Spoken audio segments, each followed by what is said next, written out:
Un rayon de soleil. J'ai voulu croire en l'impossible, dure réalité qui me rattrape plus rapide que les vents contrariés. Monde d'illusions où l'on s'accroche comme des enfants malades à nos naïvetés, nos croyances. J'ai un genou à terre, encore une fois, terrassé par mon mental. Mon cœur est joué des forces suprêmes. Non, je ne donnerai pas à la victime en moi ce qu'elle cherche, à se faire consoler.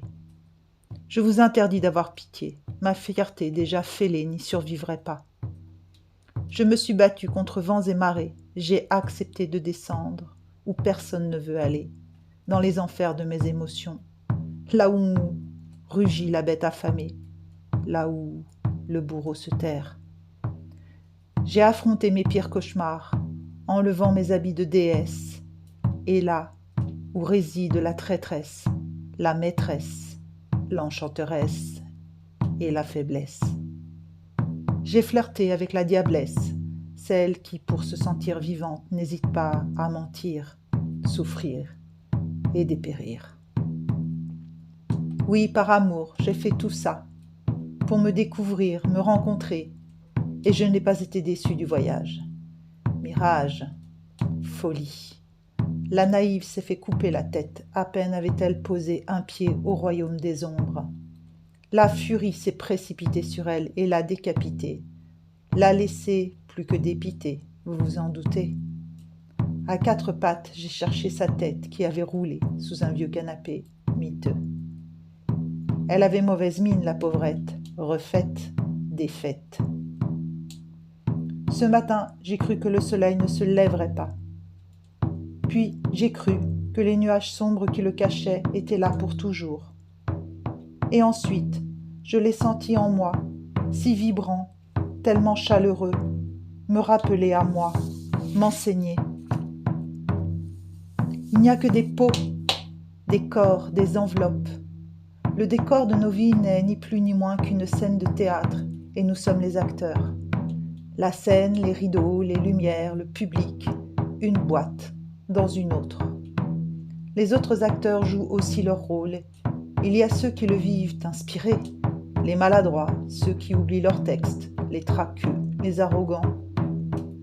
À quoi bon pester après le metteur en scène quand il suffirait de descendre de scène, d'enlever ses chaussures, de s'élancer pieds nus et de quitter la salle.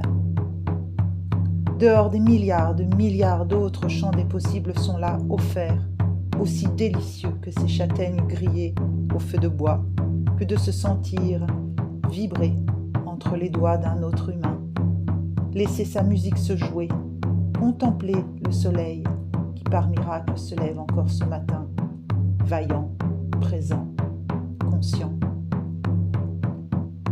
J'aspire à reconnaître cette force de vie, de création qui anime le vivant. L'imaginaire est l'endroit le plus exaltant qui existe sur cette planète Terre. Après les rivières, les océans, les forêts et l'Himalaya, qui sont nos maîtres. Dans ce monde créé de toutes pièces, nous y faisons voler les merveilleux oiseaux de nos esprits créatifs. Un aigle bleu, un cheval royal, une fourmi laborieuse, une baleine majestueuse. Ce qui manque cruellement à notre humanité aujourd'hui, c'est de se reconnaître et se connaître à son pouvoir créateur. Je pèse mes mots, création. La création est l'unique voie, le salut.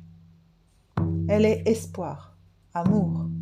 Ne galvaudons pas les mots, soupesons-les, faisons-les nôtres, incarnons-les réellement.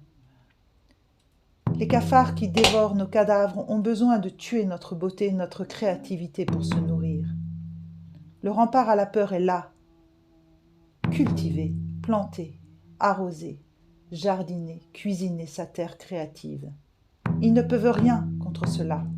C'est plus fort, plus vivant, plus intense que toute tentative déshumanisée.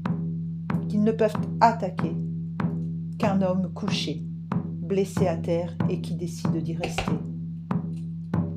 La culture est le deuxième bouclier à la peur. Inspiration, expiration. Sortons de l'illusion, du théâtre. Demain, à l'affiche, il y aura d'autres scènes, d'autres acteurs. Nous serons toujours là, observateurs et partie prenante. La vie n'est pas sérieuse, c'est un jeu. Certains font du vaudeville, d'autres du drama, et quelques-uns sont dans le registre comique, le satirique, l'excentrique. Il y en a pour tous les goûts. Si un spectacle ne vous plaît pas, enlevez vos chaussures, courez, sortez respirer et cherchez le soleil. Il est notre plus fidèle ami, notre atome de joie, notre phare dans la nuit.